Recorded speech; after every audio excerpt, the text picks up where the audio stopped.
as wide as I am, double tall. So Rob, come around the corner there, has to go feet first, because you have to go down this head first. Okay, so the victim is probably about, the top of his feet are about maybe 1.5 to 2 feet below my feet right now. In November of 2009, a group of explorers entered one of Utah's most popular underground cave systems for what was meant to be a bonding experience. But deep inside the cave's narrow, twisting passages, one tragic mistake triggered a desperate fight for survival, leading to one of the most extensive rescue operations ever attempted. Remember, just be safe.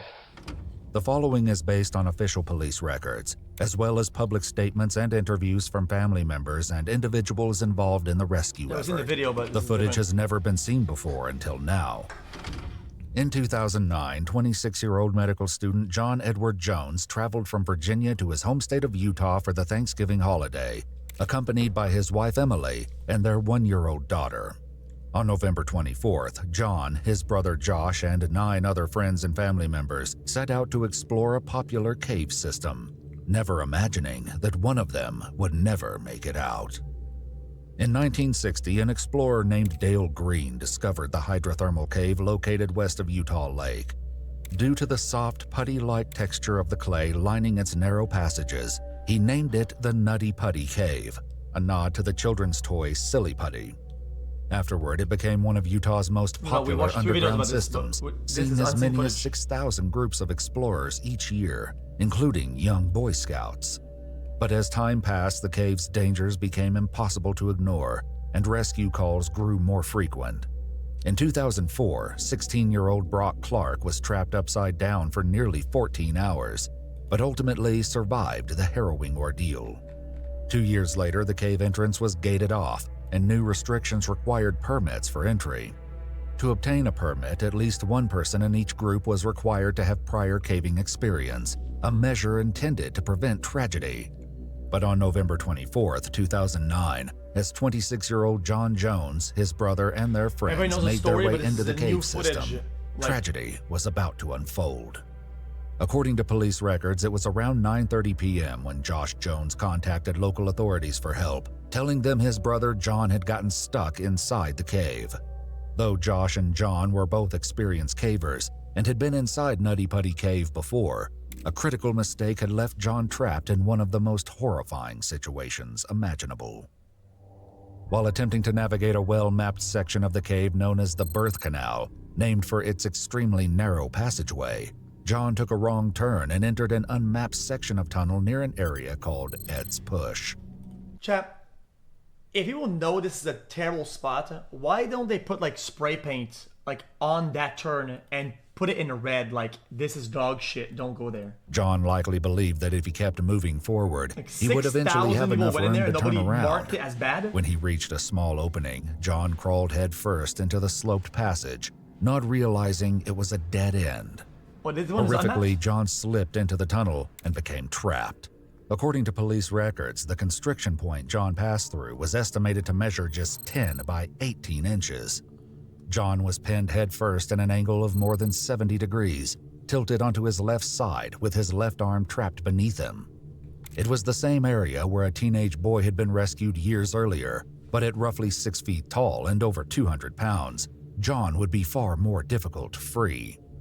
By the time emergency crews arrived, he'd already been trapped for nearly an hour, and time was not on their side. The first rescue team to descend into the cave reached John at 12:38 a.m. on November 25th, nearly 4 hours after he first became stuck.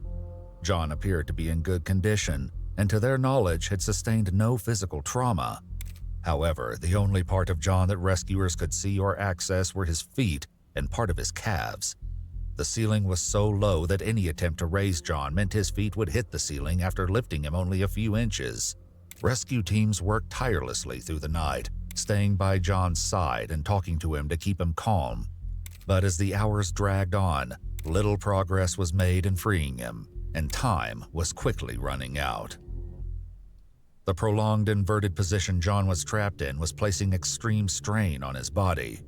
As confidence in his rescue began to wane, exhausted search and rescue teams requested more personnel and resources.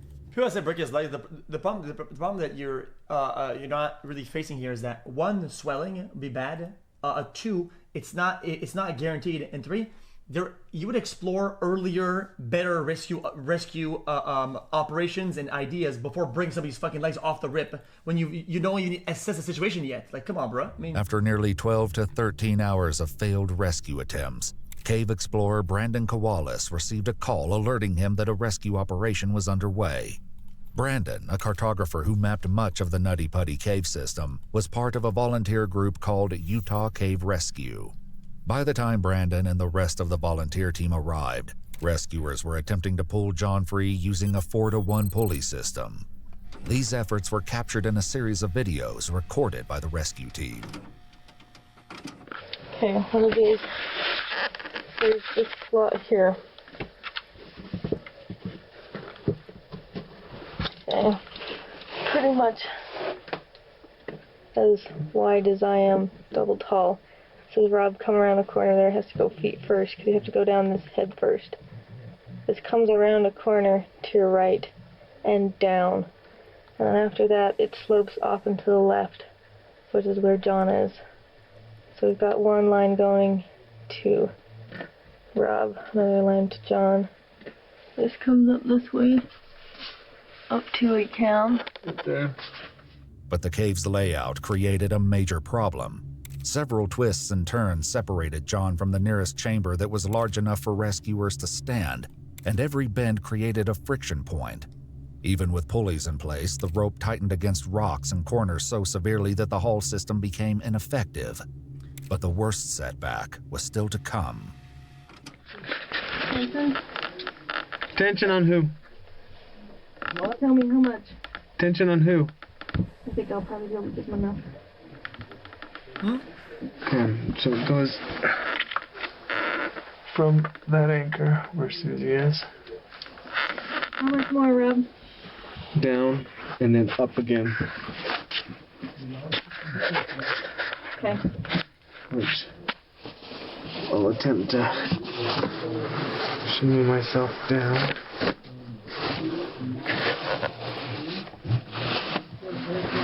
so this is awful. Like,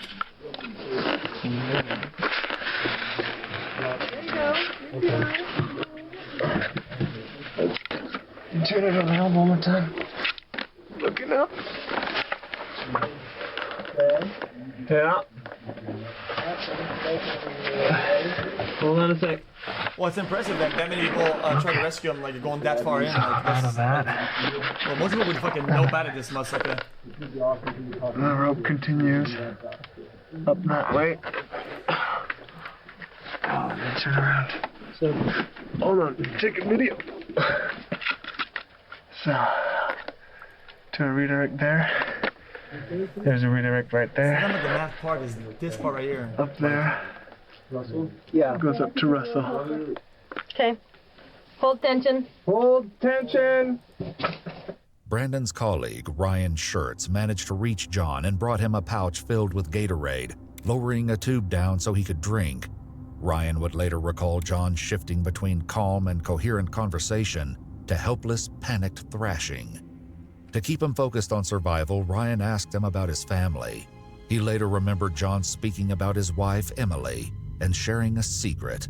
She was pregnant with their second child. So there's this anchor here that's folded in. This comes down here. Got one line attaching to Rob there. This is the line to the to John. Goes around the corner and then down to your left. By 3 p.m., John had been trapped for 18 hours, and the angle was the feet is unforgiving. in, no? Gravity was likely forcing blood into his head and placing immense strain on his heart and lungs. Rescuers who were keeping John company described him as fading in and out of consciousness, reporting that he had begun to talk about seeing angels and demons around him. His family described John, a devout member of the Church of Jesus Christ of Latter-day Saints, as a man of unwavering faith. According to police records, the family, including John's wife, remained outside as the rescue efforts went on. Arrangements were made to allow communication between John and his wife Emily, as it seemed that when John heard her voice, he would try to help himself get out of the cave. Efforts to free him depended largely on his ability to help maneuver his own body out of the fissure. If he lost consciousness and could no longer assist, any real hope of getting him out would be lost. Okay. He didn't say anything yet. You want to take your light and explain the system, how it keeps going? Yeah? Tension on Rob. More tension on Rob. Well, also the upside down, all the physiological Yeah, we need both. An anchor here. things that are happening make it harder to be rescued. I mean, you don't want. You need a press it, is that right? I do, and the 4-to-1 system right above me, right here. Oh, I'm sorry. Got a 3-to-1 system for hauling. We got beaters with that system. And we're going to rig another system for hauling Rob out. You can actually, stay high. I've got Brian up there attached through this? taking care of things I on wonder Rob's what you would line. even do, even from That hindsight. one right there, I guess, is what we're Like, Have enough pulleys to It can go with a 5-to-1 too, but from rubbing The other pressing? on the rock. At 4 p.m., after almost 19 hours trapped Oh my in the God. crevice, rescue team oh no, go, bro. I mean, rescue-wise, I mean now that if you were to replay the scenario, but you have all the components at hour 0, okay, could there been a possible solution to get it out? reported that John had been moved a couple of feet with the aid of the 4-to-1 rope system. Finally, Ryan was able to see through a crack and give John eye contact with another human for the first time in nearly a full day. But without warning, the equipment catastrophically failed. 2 cords tied around a rock formation suddenly snapped, sending a steel carabiner flying loose and striking rescuer Ryan Schertz in the face, temporarily knocking him unconscious. What? Around a rock formation suddenly snapped, sending a steel carabiner flying loose and striking rescuer Ryan Schertz in the face, temporarily knocking him unconscious. Bro, holy At the shit, same moment, snapback John slipped actually- back into the crevice, undoing hours of effort. Due to Ryan's injury, he was forced to leave the cave, though rescue attempts continued on. Eventually, Brandon Kowalis headed down to make contact with ECMO John. bypass machine. Installing Okay, that in the recording cave again. Brandon going down through another one of the holes. This is one of the wider spots. If you want to turn to still shots, you can take still shots too. I figure we'll take some still shots to the patient. You're going to take stills on the way out. I'll take some still shots of him. What's a still shot? Yeah, it's so dark. Okay, If you notice, crack goes down, so he has to make his way up through a narrow. If I can do my light, it helped. Come and shut off. Whoops. I just gotta get it aimed so it doesn't aim at the camera, it aims above it.